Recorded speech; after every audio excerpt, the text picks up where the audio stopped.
السلام علیکم ویورز، آج میں آپ کو سنانے جا رہی ہوں نبی پاک صلی اللہ علیہ وسلم کی پیدائش کا قصہ۔ حضرت آمنہ رضی اللہ تعالیٰ عنہا فرماتی ہیں، جب میں ماں بننے والی ہوئی تو میرے پاس ایک شخص آیا، یعنی ایک فرشتہ انسانی شکل میں آیا۔ اس وقت میں جاگنے اور سونے کے درمیانی حالت میں تھی۔ عام طور پر اس حالت کو غنودگی کہا جاتا ہے۔ اس نے مجھ سے کہا، کیا تمہیں معلوم ہے تم اس امت کی سردار اور نبی کی ماں بننے والی ہو؟ اس کے بعد وہ پھر اس وقت آیا جب نبی صلی اللہ علیہ وسلم پیدا ہونے والے تھے۔ اس مرتبہ اس نے کہا، جب تمہارے یہاں پیدائش ہو تو کہنا، میں اس بچے کے لیے اللہ کی پناہ چاہتی ہوں ہر حسد کرنے والے کے شر اور برائی سے۔ پھر تم اس بچے کا نام محمد رکھنا، کیونکہ ان کا نام تورات میں احمد ہے اور زمین اور آسمان والے ان کی تعریف کرتے ہیں، جبکہ قرآن میں ان کا نام محمد ہے اور قرآن ان کی کتاب ہے۔ ایک روایت کے مطابق فرشتے نے ان سے یہ کہا، تم وقت کے سردار کی ماں بننے والی ہو۔ اس بچے کی نشانی یہ ہوگی کہ اس کے ساتھ ایک نور ظاہر ہوگا جس سے ملک شام اور بصرہ کے محلات بھر جائیں گے۔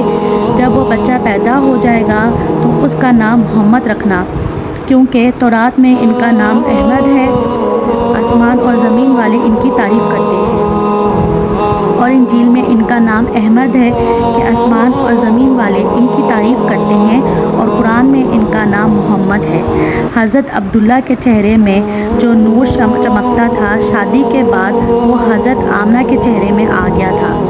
امام زہری فرماتے ہیں، حاکم نے یہ روایت بیان کی ہے اور اس کو صحیح قرار دیا ہے کہ صحابہ اکرام رضی اللہ تعالیٰ عنہ نے حضور اکرم صلی اللہ علیہ وسلم سے عرض کیا، اے اللہ کے رسول صلی اللہ علیہ وسلم، ہمیں اپنے بارے میں کچھ بتائیں۔ آپ صلی اللہ علیہ وسلم نے ارشاد فرمایا، میں اپنے باپ ابراہیم علیہ السلام کی دعا ہوں، اپنے بھائی عیسیٰ علیہ السلام کی بشارت ہوں اور خوشخبری ہوں۔ جب میں اپنی والدہ کے شکم میں آیا تو انہوں نے دیکھا گویا ان سے ایک نور ظاہر ہوا ہے جس سے ملک شام میں بصرہ کے محلات روشن ہو گئے۔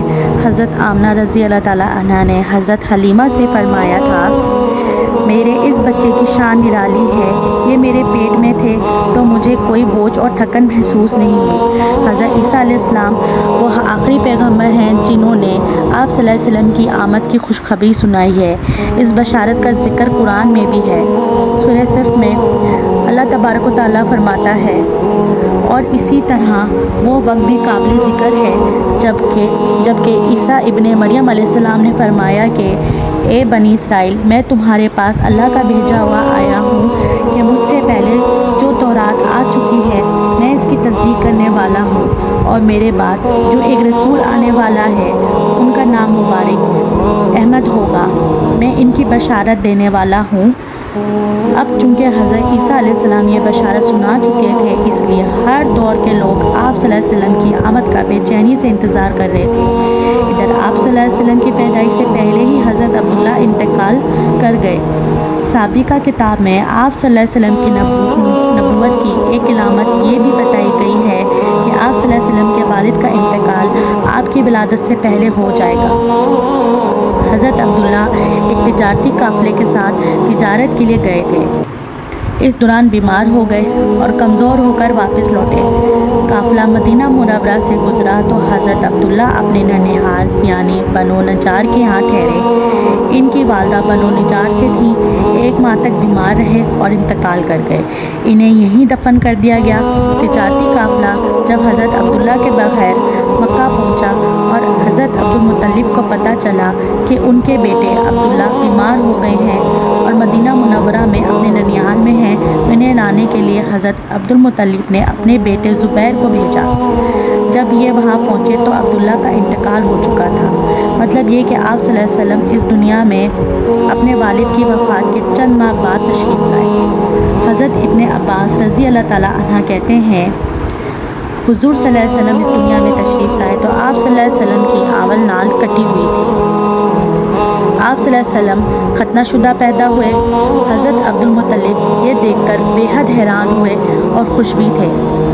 وہ کہا کرتے تھے، میرا بیٹا نرالی شان کا ہوگا آپ صلی اللہ علیہ وسلم کی پیدائش سے پہلے مکہ کے لوگ خوشحالی اور قحط کا شکار تھے، لیکن جو ہی آپ صلی اللہ علیہ وسلم کے دنیا میں تشریف لانے کا وقت قریب آیا، بارشیں شروع ہو گئیں، خوشحالی دور ہو گئی، درخت ہرے بھرے ہو گئے اور پھولوں سے لگ گئے، زمین پر سبزہ ہی سبزہ نظر آنے لگا۔ پیدائش کے وقت آپ صلی اللہ علیہ وسلم اپنے ہاتھوں پر جھکے ہوئے تھے، سر آسمان کی طرف تھا۔ ایک روایت کے الفاظ یہ ہیں کہ گھٹنوں کے بل جھکے ہوئے تھے، مطلب یہ کہ سجدے کی سی حالت میں تھے۔ آپ کی مٹھی بند تھی اور شہادت کی انگلی اٹھی ہوئی تھی، جیسا کہ ہم نماز میں اٹھاتے ہیں۔ حضور صلی اللہ علیہ وسلم فرماتے ہیں، جب میری والدہ نے مجھے جنم دیا تو ان سے ایک نور نکلا، اس نور سے شام کے محلات جگمگا اٹھے۔ آپ صلی اللہ علیہ وسلم کی والدہ سیدہ آمنہ فرماتی ہیں، محمد صلی اللہ علیہ وسلم کی پیدائش کے وقت ظاہر ہونے والے نور کی روشنی میں مجھے بصرہ میں چلنے والے اونٹوں کی گردنیں تک نظر آئیں۔ علامہ سہیلی رحمۃ اللہ علیہ نے لکھا ہے کہ جب آپ صلی اللہ علیہ وسلم پیدا ہوئے تو آپ صلی اللہ علیہ وسلم نے اللہ کی تعریف کی۔ ایک روایت میں یہ الفاظ آئے ہیں، یعنی اللہ تعالیٰ سب سے بڑا ہے، اللہ تعالیٰ کی بے حد تعریف ہے اور میں صبح شام اللہ کی پاکی بیان کرتا ہوں۔ آپ صلی اللہ علیہ وسلم کی ولادت کس دن ہوئی، اس بات پر سب کا اتفاق ہے، وہ پیر کا دن تھا۔ آپ صلی اللہ علیہ وسلم صبح فجر طلوع ہونے کے وقت دنیا میں تشریف لائے۔ تاریخ پیدائش کے سلسلے میں بہت سے قول ہیں۔ ایک روایت کے مطابق 12 ربیع الاول کو پیدا ہوئے، ایک روایت کے مطابق 8 ربیع الاول کو پیدا ہوئے، ایک روایت 2 ربیع الاول کی ہے۔ اس سلسلے میں اور بھی بہت سی روایت ہیں۔ زیادہ تر مورخین کا خیال ہے کہ آپ صلی اللہ علیہ وسلم 8 ربیع الاول کو پیدا ہوئے۔ تقویم کے طریقے کے حساب سے جب تاریخ نکالی گئی تو 9 ربیع الاول نکلی، مطلب یہ کہ اس بارے میں بالکل صحیح بات کسی کو معلوم نہیں۔ اس پر سب کا اتفاق ہے کہ مہینہ ربیع الاول کا تھا اور دین پیر کا تھا۔ یہ بھی کہا جاتا ہے کہ آپ کو پیر کے دن ہی نبوت ملی، پیر کے روز ہی آپ نے مدینہ منورہ کی طرف ہجرت فرمائی اور پیر کے روز ہی آپ صلی اللہ علیہ وسلم کی وفات ہوئی۔ آپ صلی اللہ علیہ وسلم عام الفیل میں پیدا ہوئے، یعنی ہاتھیوں والے سال میں۔ اس سال کو ہاتھیوں والا سال اس لیے کہا جاتا ہے کہ ابرہہ نے ہاتھیوں کے ساتھ مکہ مکرمہ پر چڑھائی کی تھی۔ آپ صلی اللہ علیہ وسلم کی پیدائش اس واقعے کے کچھ ہی دن بعد ہوئی تھی۔ حضرت عبد الرحمن بن عوف رضی اللہ تعالیٰ عنہ کی والدہ کہتی ہیں کہ جب حضرت آمنہ کے ہاں ولادت ہوئی تو میں وہاں موجود تھی۔ آپ صلی اللہ علیہ وسلم میرے ہاتھ میں آئے، یہ غالباً دائی تھی، ان کا نام شفا تھا۔ آپ صلی اللہ علیہ وسلم کے دادا حضرت عبد المطلب کو آپ صلی اللہ علیہ وسلم کی ولادت کی اطلاع دی گئی۔ وہ اس وقت خانہ کعبہ کا طواف کر رہے تھے۔ اطلاع ملنے پر گھر آئے، بچے کو گود میں لیا۔ اس وقت آپ صلی اللہ علیہ وسلم کی والدہ نے ان سے کہا، یہ بچہ عجیب ہے، سجدے کی حالت میں پیدا ہوا ہے، یعنی پیدا ہوتے ہی اس نے پہلے سجدہ کیا، پھر سجدے سے سر اٹھا کر انگلی آسمان کی طرف اٹھائی۔ حضرت عبد المطلب نے آپ صلی اللہ علیہ وسلم کو دیکھا۔ اس کے بعد آپ صلی اللہ علیہ وسلم کو کعبے میں لے آئے۔ آپ صلی اللہ علیہ وسلم کو گود میں لیے رہے، طواف کرتے رہے، پھر واپس لا کر حضرت آمنہ کو دیا۔ آپ صلی اللہ علیہ وسلم کو عرب کے دستور کے مطابق ایک برتن سے ڈھانپا گیا، لیکن وہ برتن ٹوٹ کر آپ کے اوپر سے ہٹ گیا۔ یہ پیدائش کے 7ویں دن حضرت عبد المطلب نے آپ کا عقیقہ کیا اور نام محمد رکھا۔